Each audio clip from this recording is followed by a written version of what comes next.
மகாநதி சீரியலில் அடுத்த வாரத்துக்கான எபிசோடில் நம்ம சாரதா இருந்துட்டு காவேரியோட பிறந்த நாளை ரொம்பவே சிறப்பாக கொண்டாடலாம் அப்படின்னு சொல்லிட்டு கங்கா யமுனா இவங்க எல்லாத்தையுமே வீட்டுக்கு வர வைக்கிறாங்க. அதுக்கடுத்ததாக நம்ம காவேரிக்கு சர்ப்ரைஸ் கொடுக்கணும் அப்படின்னு சொல்லிட்டு கண்ணை மூடிட்டு கொண்டு வந்து நிப்பாட்டுறாங்க. என்ன இவ்வளோ அழகாக டெக்கரேஷன் பண்ணி வச்சுருக்கீங்க, இது எனக்கு ரொம்பவே பிடிச்சிருக்கு அப்படின்னு சொல்லிட்டு காவேரி ஒரு பக்கம் சொல்லிக்கிட்டு இருக்காங்க. அதுக்கடுத்ததாக குட்டி காவேரி வீட்டுக்கு வராங்க. வந்துட்டியா அப்படின்ற மாதிரி சொல்லிகிட்டு இருக்காங்க. இந்த ட்ரெஸ்ஸு உனக்கு ரொம்பவே சூப்பராக இருக்கு அப்படின்ற மாதிரி சொல்லிக்கிட்டு இருக்காங்க.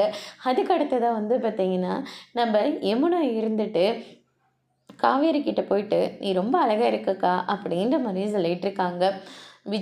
விஜயை பார்த்த உடனே கங்கா இருந்துட்டு நீ யாரையோ கல்யாணம் பண்ணிக்கவே மாட்டான்னு சொல்லிட்டு, ஆனால் இங்கே பாரு இவருக்கு தான் ஒய்ஃப் இல்லைல்ல, ஆனால் இவர் எவ்வளோ அழகாக ஆம்சமாக இருக்கார், பேசாமல் நீ இவரவே கல்யாணம் பண்ணிக்கோங்க அப்படின்ற மாதிரி கங்கா வந்து சொல்லிக்கிட்டு இருக்காங்க. காவேரி இருந்துட்டு என்னக்கா விளையாடிட்டுருக்கியா, அமைதியாரு அப்படின்ற மாதிரி சொல்லிட்டு, பரவாயில்ல அக்கா சொன்ன மாதிரி இவர் ரொம்பவே ஆம்சமாக தான் இருக்கார், அப்படியே சினிமா ஹீரோ மாதிரி இருக்கார், ரொம்ப அழகாக இருக்கார் அப்படின்ற மாதிரி ரசிக்க ஆரம்பிக்கிறாங்க.